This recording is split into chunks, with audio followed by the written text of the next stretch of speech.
Absolutely not. No, I was told to apologise for disbelieving Meghan Markle. I mean, it's like being told to apologise for disbelieving Pinocchio. I mean, no offence, but I mean, I think we can now establish she ain't the full ticket when it comes to... Harry is whipped. Do you know the expression whipped? I'm familiar with the phrase. I won't use the full expression. Meghan. Yeah. I'm not a fan. And I wasn't right from the beginning. Said I think to poor you. Harry is being led around by his nose. It'll end, and it'll end bad. He has been so disrespectful to the country, and I think he's an embarrassment. Meghan Markle wanted the royal life, but only the parts she liked. That's exactly what Piers Morgan has been saying for years, and he's not backing down. According to him, Meghan wanted the glamour, the global attention, the luxurious lifestyle, and the royal title, but not the duty that comes with it. And when things didn't go her way, she walked away, taking Prince Harry with her. Should she go into American politics? I'm not a fan of hers. I wasn't from day one. I think Harry has been used horribly. I think someday he will regret it. He probably does already. But I'm not a fan of hers at all. And I think she's very disrespectful to the Queen that we just spoke about, who's such a great woman, who's such a great person, historic person. I think she's very disrespectful to the royal family, but maybe most importantly to the Queen. And I just, from day one, I never got it. I see her, I listen to her. She's trying to do things that I think are inappropriate, very inappropriate. But I think Harry's been used and been used terribly. It's ruined his relationship with his family. Morgan has made it clear that Meghan wanted to be a royal on her own terms. She enjoyed the benefits, high-profile events, expensive wardrobes, and a worldwide platform, but wasn't interested in the responsibility of serving the British people. Royalty isn't just about privilege, it's about duty, tradition, and service, things Queen Elizabeth embodied for over 70 years.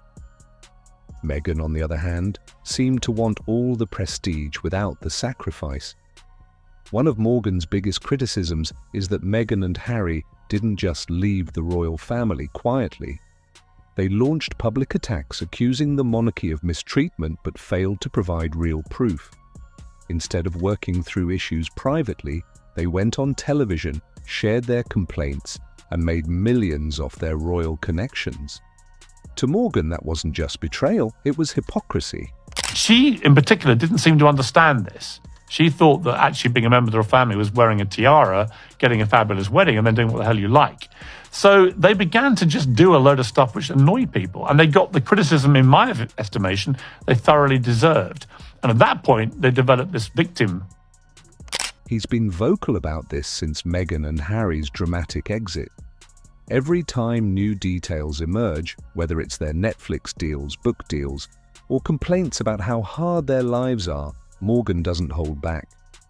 He calls it what he believes it is, playing the victim while living in a $14 million mansion in California. And he's not alone. Many in Britain feel the same way. The monarchy isn't just a celebrity club, it's an institution built on duty. If Meghan didn't want the responsibility, Morgan argues, she shouldn't have signed up in the first place. Donald Trump has never been one to hold back his opinions, and when it comes to Meghan Markle, he's made his feelings crystal clear.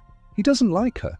In fact, he's called her terrible and disrespectful to the royal family. He's criticized the way she's handled her role as a duchess, her treatment of Queen Elizabeth, and the way she and Prince Harry have aired their grievances on global platforms. Moving a woman, one of the athletes from Team Canada, moving her wheelchair without asking permission. The woman's mid-conversation, and she stops because she's startled that somebody has grabbed her and is relocating her, and it's Meghan just taking it upon herself to adjust this woman for a photo. Welcome back to Meghan and Harry Tales. It's another day. And that means another desperate attempt by Piers Morgan to keep Meghan Markle's name in his mouth. This time he's losing his mind over Donald Trump's so-called confrontation of Meghan's secrets. But what's really going on here? Let's get into it. Piers Morgan has a Meghan Markle problem. It's a problem that has persisted for years, growing more intense with each passing day. His relentless criticism is impossible to ignore. Day after day he takes to his platform to voice his disdain, often with a fervour that borders on obsession. From her fashion choices to her humanitarian work, nothing escapes his scorn. Whether she's attending a charity event or simply stepping out in a new outfit, Morgan finds a way to twist it into something negative. Recently, Donald Trump joined the fray, echoing Morgan's disdain for the Duchess of Sussex. Trump's involvement has only added fuel to the fire, amplifying the vitriol directed at Meghan. This alliance is unsurprising, given their shared history of targeting women who dare to defy them. Both men have a track record of lashing out at powerful women, using their platforms to belittle and demean. Morgan's obsession with Meghan is unsettling. It's as if he cannot stand the idea of a woman like her existing outside his control or influence. He seems personally offended by her existence, her choices, and her refusal to engage with his vitriol.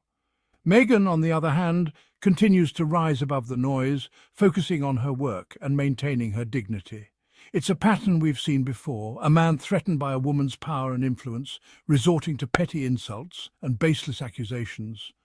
Meghan's grace under pressure only seems to exacerbate Morgan's ire, highlighting the stark contrast between their characters. Despite the constant barrage of negativity, Meghan remains steadfast in her mission. Her commitment to humanitarian causes and her ability to connect with people on a personal level continue to inspire many. In the end, Morgan's tirades say more about him than they do about Meghan. His inability to move past his grievances reveals a deep-seated insecurity, one that Meghan's success and resilience only serve to magnify. Trump's entrance into this saga is predictable yet no less disappointing. His involvement adds a layer of toxicity that is both expected and disheartening. He has a long and well-documented history of misogynistic behaviour, particularly towards women of colour. This pattern of behaviour is not new. It has been a consistent part of his public persona. His attacks on Meghan, therefore, fit a disturbingly familiar pattern. Meghan Markle, with her grace and poise, becomes an easy target for someone like Trump, who thrives on controversy and division. Trump and Morgan's comments reveal more about their own insecurities than anything about Meghan. Their need to belittle and demean speaks volumes about their own fears and inadequacies. They are threatened by her independence, her intelligence, and her refusal to be silenced. Meghan represents a new kind of woman, one who is not afraid to speak her mind and stand up for herself. Their words are a desperate attempt to diminish her, to tarnish her image, and to regain a sense of control. But Meghan's strength and resilience shine through, making their attempts futile. She continues to inspire and empower others, standing tall against the tide of negativity. What fuels this relentless pursuit of Meghan? It's not about journalism or holding powerful figures accountable. This is personal. Morgan and Trump are driven by a need to remain relevant, to grab headlines, even if it means resorting to cheap shots and character assassination.